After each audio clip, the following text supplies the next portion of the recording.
The Solicitor General's advice that we asked for to the committee that has been forwarded by the Attorney General, as I said it would be, is very clear and it's unequivocal. It's really important to just read perhaps some key elements of that Solicitor General's opinion. He said this: the proposed amendment is not only compatible with the system of representative and responsible government established under the Constitution, but it enhances the system. Goes on to say, the Voice would not, to quote, form part of either the Parliament or the executive government, instead operating only as an advisory body to those two branches of government. The Voice clearly has no power of veto. That's at paragraph 17. Paragraph 19, the Voice's function of making representations will not fetter or impede the exercise of existing powers of the executive government. And in paragraph 18A, the Solicitor General has said the text of proposed section 129 imposes no obligations of any kind upon the Voice, the Parliament or the executive government. This puts to bed the absolute nonsense of Peter Dutton and Barnaby Joyce and all the nonsense that they've carried on with, saying that somehow recognising Aboriginal and Torres Strait Islander people in our Constitution will lead to Anzac Day being abolished. It is complete nonsense. They are just determined to play politics with this. And the tragedy of this is that Australians, from the littlest Australians who we just saw there today, this morning, once again paying respect to Indigenous Australians by having an acknowledgement of country. It happens in early learning centres, it happens in schools, it happens in churches, it happens before football games, it happens before the Parliament each and every day. This is simply a matter of recognising Indigenous Australians in our Constitution and allowing for them to make representations on matters that affect them in order to close the gap on education, health, housing, incarceration rates, life expectancy, on all the issues in which there is a gap between Indigenous and non-Indigenous Australia. So this exposes, for the complete falsehood that it is, that there is any suggestion from serious people that's consistent, of course, with the comments of former Chief Justice, Justice French, former Justice Hayne, Anne Toomey, Brett Walker, people who have examined this and looked at the words that have been forward in the legislation that's before the Parliament, conclude that it is legally sound, and that is what the Solicitor General's advice that is clear before the committee has submitted. How greatly does it differ from the original advice that was presented to Cabinet, and are there any concerns from the Solicitor General that haven't made it into this committee? No, and he makes it very clear. The Solicitor General is someone of integrity, and so the nonsense and falsehoods that have been put around, of course, are just absurd, some of the arguments. And they're desperate arguments because this is a modest change. This is a generous and gracious offer of First Nations people to advance reconciliation in this country. And the Solicitor General's advice makes it very clear that it's legally sound, as well as, of course, former justices of the High Court, the leading legal academics in this country, and others as well, have all concluded the same, consistent with this Solicitor General's advice, which is very comprehensive. Will make you concerned that the referendum might be on track to fail? Look, I'm very confident that Australians will take up the generous offer of Aboriginal and Torres Strait Islander people to walk the journey of reconciliation. We know it's very difficult to get constitutional change in this country, but we'll continue to argue the case. There'll continue to be falsehoods put about by the opponents. I say this to Australians as well. As I said at Gama almost a year ago now, If not now, when? When will we recognise Aboriginal and Torres Strait Islander people in our constitution?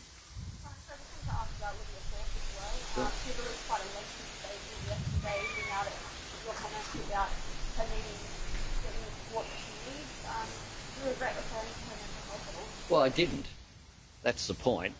So they should actually comment on what I said, which is that I hope that people, if she needs help, that she gets help. I've got to say that if a mate of mine had been the subject of multiple public events, as has occurred with Senator Thorpe, my concern was just a human one. That if someone had laid down in front of a truck for 2010, a youth services service in my electorate during Mardi Gras, if then there had been the footage which has been shown the other night, then I would reach out. I've provided whatever support. Lydia Thorpe, I've had conversations with. When I met with her, she asked for additional staff when she moved to the crossbench, and I gave that. There was another request made by Lydia Thorpe as well that I agreed to on a personal level, and I wish her well. I hope that these incidents stop.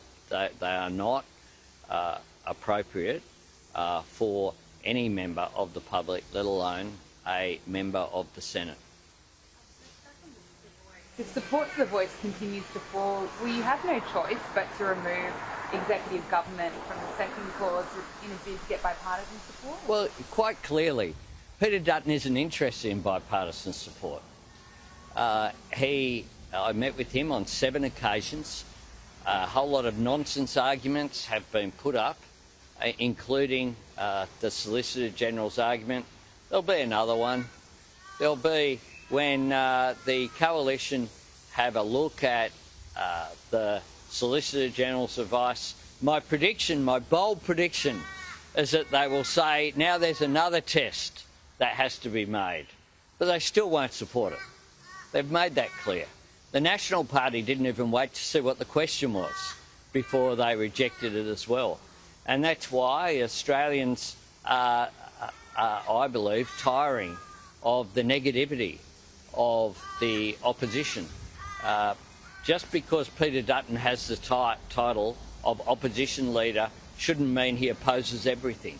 But he's taken his title literally, and he just says no to everything, and that's why he's the leader of the no-alition, and that's why Australians deserve better. Australians will look at this modest change on its merits, and they'll know that all it is about is constitutional recognition, and that Aboriginal people should be consulted on matters that affect them and should make representations, the Solicitor General's advice, consistent with every common sense reading, let alone interpretation and reading in legal terms by Justice French and Justice Hayne and others, indicates very clearly that the Parliament retains its primacy. There's no right of veto. There's no right of funding. This is a very modest request, and I sincerely hope that Australians vote yes in the last quarter of the year.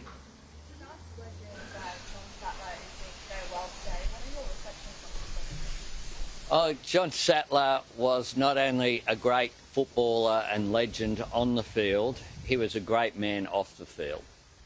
He was someone of great dignity. He was very gentle off the field. He wasn't always gentle on the field. He was a fearsome warrior for South Sydney, and some of my fondest memories are sitting on the hill at Redfern Oval with my mum as a very young boy and watching John Sattler lead South Sydney out. It's quite extraordinary that his record of playing for Australia, of playing for New South Wales, of course leading South Sydney to no less than 4 premierships is an extraordinary record. And I was there in 1971 which is the second last time that South Sydney won the comp. It was 43 years till we won again in 2014. South Sydney requires loyalty to back in for 43 years between drinks. But I also fondly remember John Sattler during the period in which I was a director of South Sydney, a board member, when we were removed from the competition and fought our way back with people power. And John Sattler was inspirational during that period as well. He'll be sadly missed by all those who met him, whether they be rugby league people or not, because he was a true gentleman off the field. Thank you.